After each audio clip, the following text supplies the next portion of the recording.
Lookup function. I believe many people use it very often. May also have this question: can the third parameter be automatically obtained? It's very painful to count them one by one.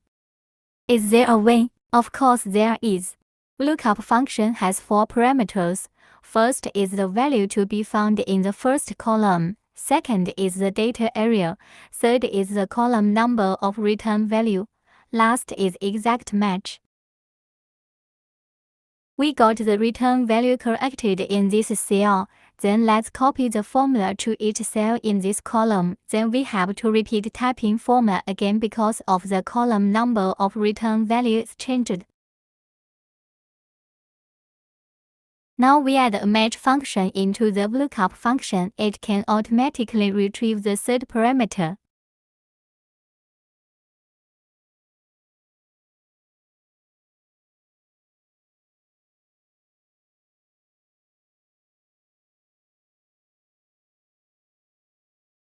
Before copying the formula to each cell, we have to add $sign into data area in order to fix the range.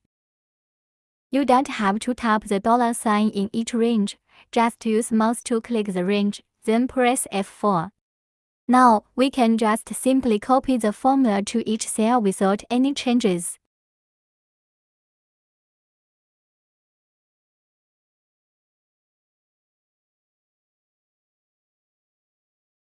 Well done. Any questions, please leave me a message.